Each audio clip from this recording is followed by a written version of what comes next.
The Israeli state deliberately kills children. This is a fact. That's what a new study has decisively proven.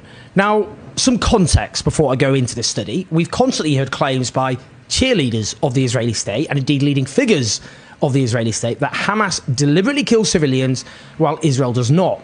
This is an attempt to claim that Israel's violence has moral superiority over that of Hamas, even as Israel has slaughtered countless more civilians.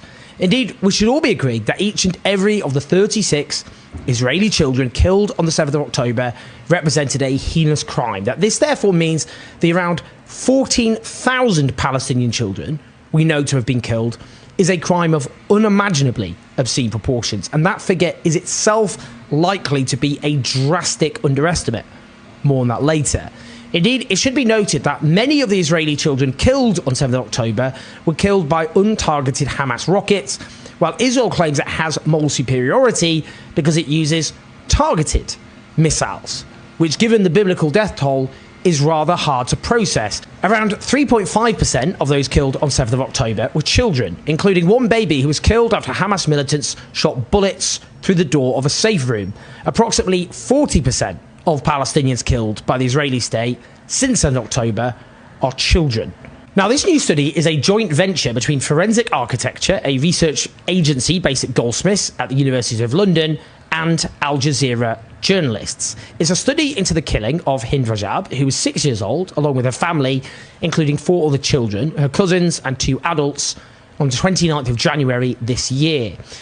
Her family had been attempting to flee their neighbourhood in Gaza City as Israeli forces invaded. The Israeli army had posted an evacuation order on social media, telling residents of West Gaza City, including where they lived, to go south, with satellite imagery showing it wasn't possible for them to move south in the morning because of debris from a recently destroyed high-rise building. Now, her 15-year-old cousin, Lion, had rung the Palestine Red Crescent to beg for help. And then you could hear her being shot to death by Israeli forces. Hind then rings the Red Crescent herself and begs for help, emphasising how scared she was and that she was scared of the dark.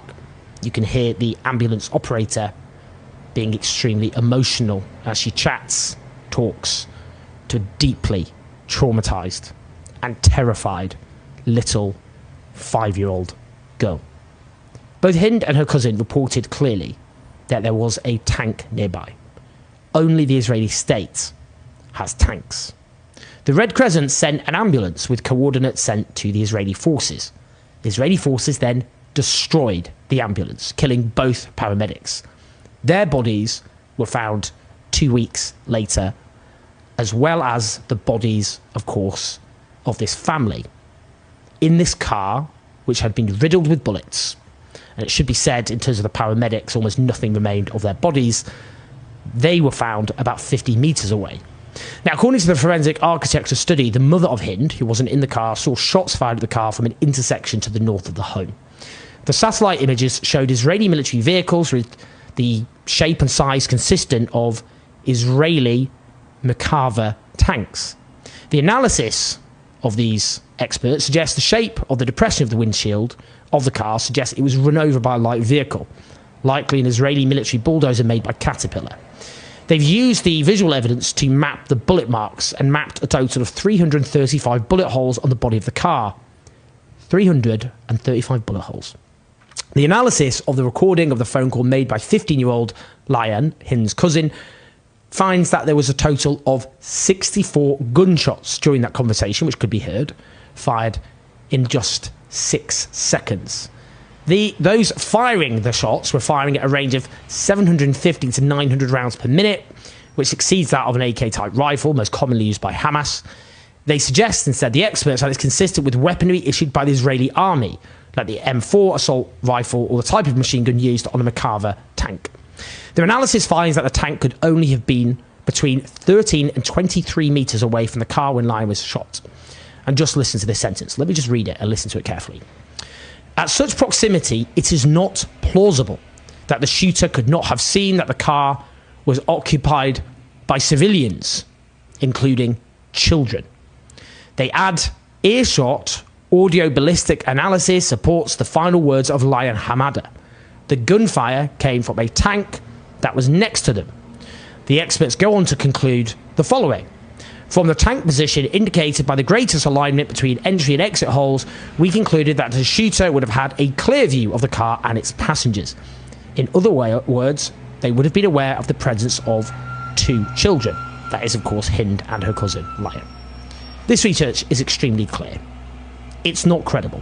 It's not plausible that this Israeli tank did not repeatedly fire on this car, shooting so many bullets to ensure that no one could possibly have survived, without being entirely aware that the car was full of civilians, including children, including little children.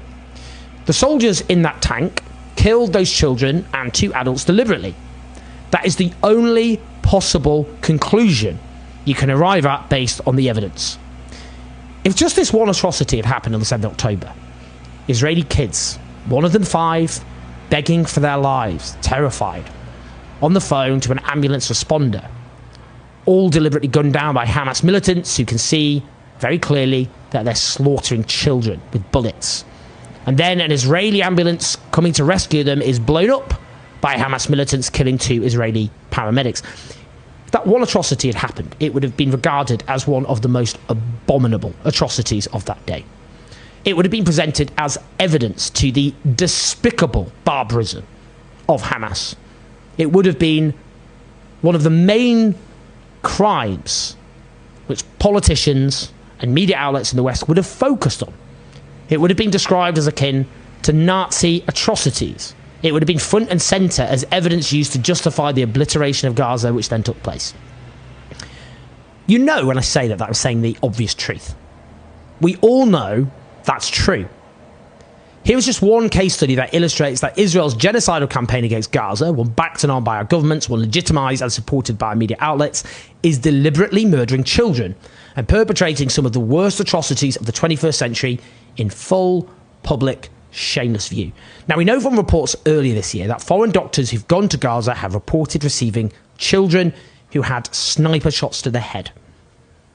And the kids we're talking about include 5, 6, 7-year-olds. Now, it gets worse, gets even worse. Today, Save the Children have issued a press release. And this press release is absolutely chilling. Save the Children, of course, one of the most credible international NGOs on earth. They say up to 21,000 children are estimated to be missing in the chaos of the war in Gaza, many trapped beneath rubble, detained, buried in unmarked graves, or lost from their families. That includes those who are unaccompanied and separated, with 4,000 kids likely missing under the rubble and an unknown number in mass graves. Others say they've been forcibly disappeared, including an unknown number detained and forcibly transferred out of Gaza, with reports of ill treatment and torture.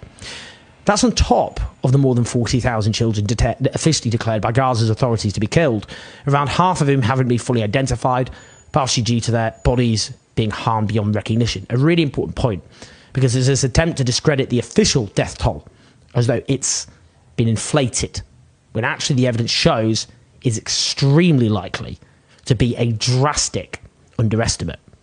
Not least because now, given the sheer level of destruction and chaos in Gaza, it's become extremely difficult to keep the reporting system up as regards death. Save the Children also report children being found in mass graves. They say that many of these graves show signs of torture and summary executions, as well as potential instances of people buried alive. What a world we live in, when it's those who oppose some of the worst atrocities of our age who are the ones who face being silenced and marginalised, arrested, sacked, while those who cheered on and facilitated this genocidal rampage are treated as respectable and moderate.